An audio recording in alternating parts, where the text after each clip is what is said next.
Hi everyone, it's Miss Story, and I'm going to read to you Fish in a Tree, and we're going to read chapters 16 through 19 today. Let me know what you think about the story in the comments. Chapter 16, What I've Got. I like Mr. Daniels, but he's got a thing for reading. Always talking about books and how great they are. Personally, I'd rather have the flu. The last thing Mr. Daniels said yesterday was that we were going to write stories today and that it would be our chance to show him what we've got planned. And the only thing I've got is a plan. With a piece of cloth and a safety pin, my writing arm hangs in a sling. How can he ask me to write like this? I'm feeling pretty proud, I must admit. All I have to do is remember not to move it. And I wish it really did hurt. It would make it easier. He sees me when I walk in, and it isn't long before he comes over to ask me what has happened. I've practiced the story all the way to school about how I tripped over my cat on the stairs and fell. You have a cat? He asks. Yeah. He nods and glances down at my sling. Is it a new cat? No, we've had that cat forever. A regular member of the family, I say, feeling like I'm starring in a commercial for something I've never eaten in a million years. He has a weird look on his face, and he said, What's its name? Whose name? Your cat. I panic. Pork Chop pops out of my mouth, and he laughs. Pork Chop the cat, huh? I bet the dogs in the neighborhood like that. I'm nervous and embarrassed, and I wonder why I have to be so weird. Wondering why I now have to watch the mind movie in my head of a furry meowing pork chop with a tail. But then the rest of the class sits down to do their writing assignments, and he says I can read a book. I stare at the letters and watch them dance and move on the bright white pages. My eyes ache and my head hurts. Mr. Daniels watches me, so I look down at the page and remember to turn it every once in a while. With my eyes closed, I watch bright movies of me flying, one of my favorite movies. In this one, I'm flying just above the water, and my stomach almost touches it, racing towards a castle filled with blue light. I open my eyes a bit to watch the others write, and I look at the page again. I even try to read some. I really do. But I can't help wondering why Mr. Daniels keeps looking over at me. Chapter 17, Misfit Lunch. I watch Albert sit at his desk and stare at the pages of a book. I know he's not reading. His eyes don't move at all, and I see he has new bruises on his jaw and decide I'll go over and talk to him. Hey, I say. He looks up. Then something comes out of my mouth that I don't expect. Do you want to sit with Keisha and me at lunch? Why? Well, you sit alone and we sit alone, but together too, so I thought we could all sit alone together. That isn't a logical conclusion. Clearly, if we were all together... Yeah, I interrupt. I know, it was a joke. So, you want to? Well, I suppose so. I guess I've got to eat somewhere, he says. Albert leans his chair back as he shakes his empty carton of chocolate milk to let drops fall on his tongue. I wonder who decided that a half pint of milk was enough. Why don't you just buy two? He puts his chair down and stares. Can't you just ask your mom for extra money in the morning, I say, readjusting my fake slang? The thing is really a pain. I don't have to ask for money. It's kind of prepaid. And then I realize all at once, of course, how stupid can I possibly be? Albert doesn't have many clothes, and he gets a ticket from Mr. Daniels every morning. And I guess I never thought about it, and he must get one of those free lunches. And I hope I didn't upset him, so I say I'm sorry. About what? Well, you know, that you get free lunch. He shrugs. There are worse things than a free lunch, I mean. Yeah, I guess. It disturbs my mom, but my dad says he wants to leave his mark on mankind with one of those inventions, and she says he should get a real job, and they fight about it, a lot, actually. I'm really surprised that he told me that, and I decide to never tell another soul about it. Hey, says Keisha, sitting down. Hey, I say, and Albert nods. So, Albert, she says, I started watching Star Trek because you're always spouting off about it.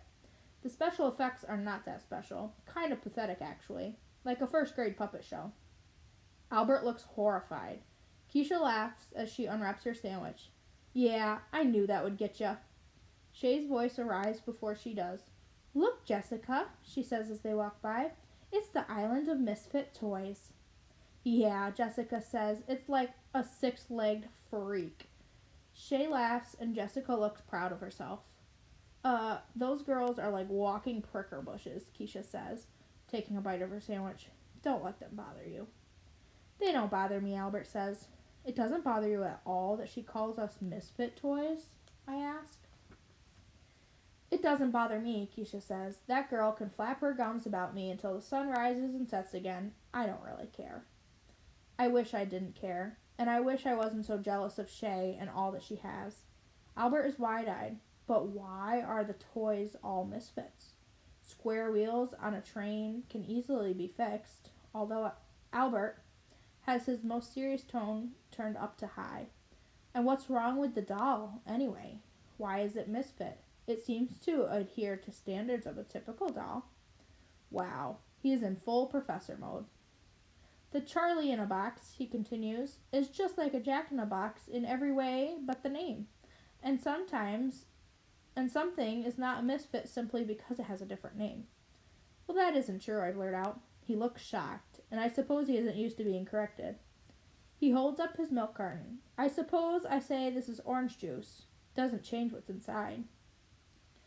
That's different, I say, thinking that the milk will feel like it's orange juice if it's told that enough. It is the same principle. And I think of the words like dumb and baby and how wrong Albert really is. What about the cowboy? Keisha asks. He rides an ostrich instead of a horse. That has got to make him a misfit. It is illogical to say that he is a misfit just because he chooses to ride a different animal, provided he can carry out his cowboy duties. Albert, how can you possibly say cowboy duties with a straight face? Keisha says. I don't understand, he says. Keisha's forehead touches the table, and he continues. Especially when you consider that ostriches run faster than horses, require less water to drink, and can use their legs and feet as weapons. They're fierce kickers with sharp claws. I, for one, would trade a horse for that. That's just logical. And then I think, if someone hung a sign on me that said anything, having that sign there wouldn't make it so. But people have been calling me slow forever, right in front of my face as if I'm too dumb to know what they're talking about. People act like the words slow reader tell them everything that's inside. Like I'm a can of soup and they can just read a list of ingredients and know everything about me. There's a lot of stuff about the soup inside that they can't put on a label, like how it smells and tastes and makes you feel warm when you eat it. There's got to be more to me than just a kid who can't read well. Chapter 18. Truths and Untruths. Keisha drops into her seat, annoyed that Mr. Daniels has asked her to do a paper over because he knows she can do better. I've always hated hearing that from teachers. And then I realize I've never heard it from Mr. Daniels, and all of a sudden that bugs me. Since the day of the mystery boxes, I keep thinking about how good it felt to do something right, to fit in. That's what I want, to feel like everybody else. To be told that work I know is terrible isn't good enough. I want him to tell me I can do better and see it in his face that he really thinks so. And then I remember that it is the best I can do. I haven't written in class since I had the flake sling on my arm. After 3 days of wearing it, Mr. Daniels told me he was going to have to call the nurse about my injured arm, so I figured I'd lose the sling. So now I'm stuck, and I don't know who to be, the one who admits that I can't do it, or the pretender. Finally, I decide I'll give Mr. Daniels something so terrible that he'll have to ask me to do it over again. I don't even try to spell anything correctly, like I usually do. I just put a bunch of letters together that even I know makes no sense. I walk up and hand it to him instead of putting it in the assignment cubby. Thanks, Allie, but if you're done, why don't you put it in the cubby? I push it towards him a little more. I thought you may want to check it over. We lock eyes for a few seconds, and he reaches out to take it from me. Okay, he says. He looks at it, his eyebrows scrunch, and then he looks back up at me. He stays quiet, thinking I can tell. I hear in my head, do better, Allie. And I would magically do better, and Mrs. Silver would carry a trophy for me so big that she'd have to carry it on her back. Allie? Huh. I said that you could just put it in the cubby then. And the pictures in my head The pictures in my head pop like bubbles, and I walk away without taking it back. As soon as we sit down in the cafeteria, Keisha announces to Albert, "Okay, this has been killing me all day long." "What?" I ask. "Albert, so this Flint shirt that you wear every day." He interrupts. "I do not, in fact, wear the same shirt every day. I have 5 identical ones." Keisha's eyes are wide. "Seriously, Albert? You bought the same shirt 5 times?" He doesn't seem to think it's a big deal. "It's the one I liked best." "Well, anyways, Albert," she says, "I finally found out what the heck your shirt means. I googled Flint, and you know what I found?" His eyes widen. "It's a place in Michigan, a kind of rock, something that people use to light campfires, what arrowheads are made of, and kind of sneaker." Albert doesn't say anything. "Albert, did you hear me? What is with the Flint shirt? It makes no sense. No sense whatsoever." Albert fidgets. "Hey, Albert," I say, "you okay? You know Keisha didn't mean any harm. She just..." I'm quite aware of her intentions. I worry. What are those? "To find out why I wear this shirt. Funny how my brain wants to make things complicated, and he just cuts to the simplest thing. Well, the simplest thing with a bunch of fancy words and a mile-long sentence. The meaning of my shirt is not any of those things." He closes his eyes and takes a deep breath. "Flint is the immortal genius in Star Trek. Season 3, Episode 19, titled Requiem for..." And Keisha laughs, interrupting him. "Albert, are you kidding me?" Albert clears his throat and glances at the clock. "Albert," I say, poking at the side of Keisha's leg, and she, by some miracle, stops laughing. "Go ahead. I want to know." So after that day of being mean, I want to be extra nice. "So, Flint is a smart guy?" I ask. Albert readjusts himself in his seat. "Flint goes away to his own planet. He puts up invisible barriers so that others won't sense life form there. He creates robots to protect himself and keep him company. They're predictable." "Sounds super weird if you ask me," says Keisha. "Why wouldn't he live on Earth with people?" "He had once lived on Earth. He left to be alone. He wanted to be alone." Keisha falls forward, dropping her arms on the table. "Why the heck would a man leave Earth with everything here to go off and sit on some rock in space all by himself?" Albert hesitates. "Well, he says it's to retreat from the unpleasantness of Earth and the company of people." And he looks up right into my eyes. "I can see that. I can see why someone would want to avoid being with other people. A great number of them are not nice to me, and well..." "Listen, Albert." Keisha's voice is soft. "I didn't mean..." Albert interrupts. "I was not implying that you is the one who wasn't kind to me." I'm relieved. "But there are others who are not kind." Chapter 19. Not So Sweet Secret. Just as I thought, my mother smiles when she sees Albert, Keisha, and me walk into Peterson. She seats us at a booth right in the middle of the restaurant and takes our order. Keisha sits next to me, and Albert fills a good part of the seat across from us. "So," Keisha begins, "thanks for inviting me for ice cream." "You're welcome. It must be cool to come here every day," she says. "Is the ice cream free?" Albert asks. "My mom doesn't let me have ice cream more than once a week, and it isn't free, but we get it half off, I think." And I tell them. Albert fidgets. "So, do either of you ever miss Mrs. Hall?" "Our old teacher, Mrs. Hall? She was okay, but I like Mr. Daniels way more. He's nice." "He is," Keisha says. "Goofy, but in a good way." "Yeah," I say. "I don't think he's a trusting person," Albert says. "Mr. Daniels?" I ask. Albert rubs his palms on the top of his jeans. "He's inquired about my bruises, and I think he hypothesized that they came from my parents. I had to speak with a school psychologist." He shifts in his seat. "My parents rescue insects and arachnids from our home, taking them outside rather than killing them. It's illogical for my parents to save spiders and hit their own son."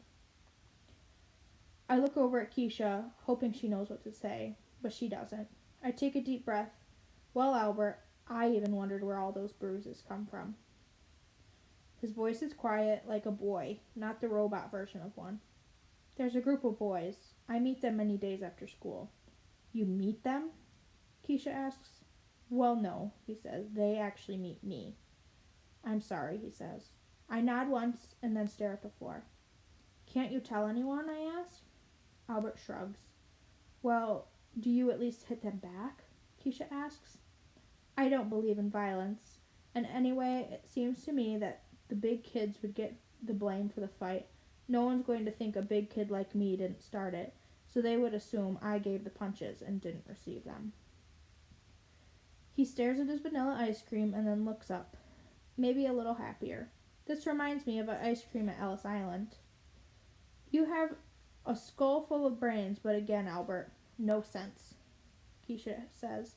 When the immigrants came to America through Ellis Island, they would sometimes get ice cream for a treat, but they didn't recognize ice cream. They thought it was butter, so they would spread it on toast.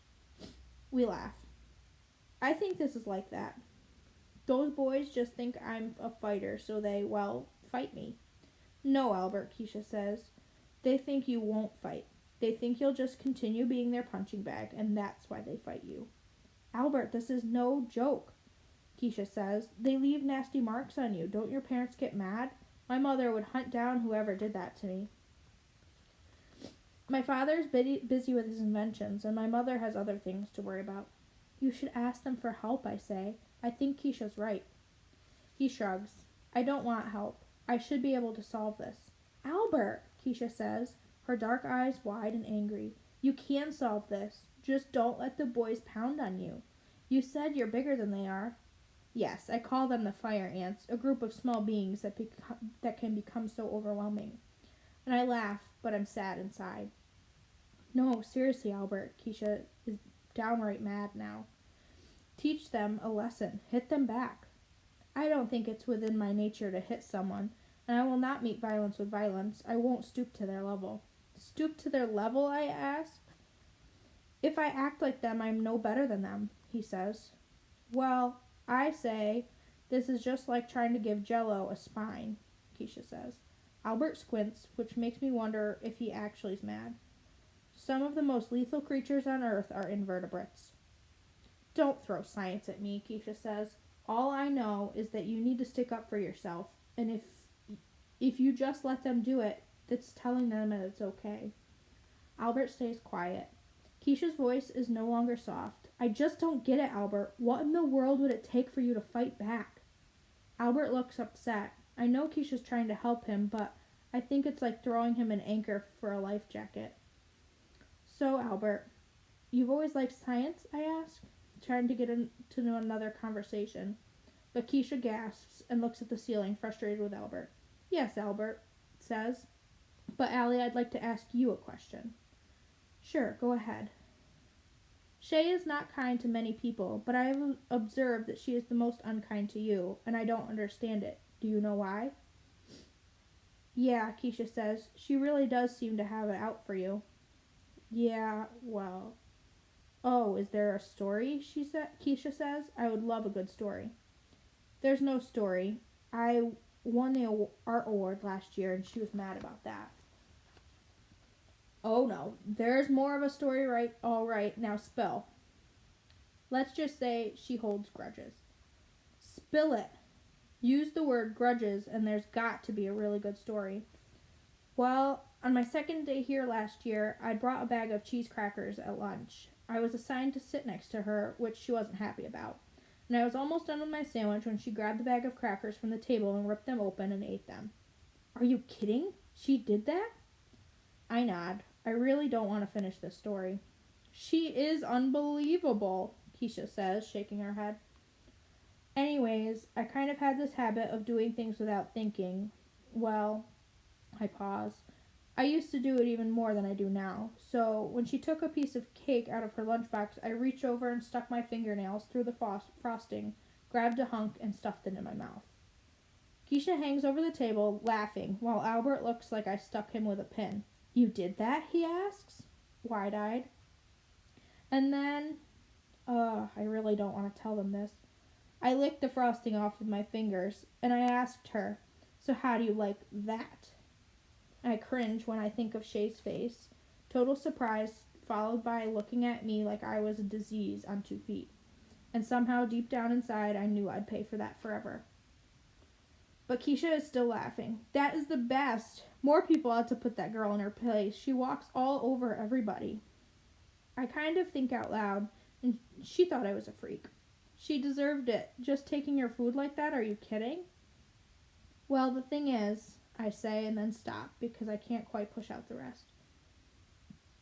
I was mad that she had eaten my crackers, but when lunch was over, I reached into my jacket pocket and found mine. Keisha laughs loud and long while Albert raises his eyebrows. Wait, so she didn't actually eat yours? I shake my head. So she thinks you grabbed a hunk of her cake for no reason, Keisha asks. Yeah. Kind of, yeah.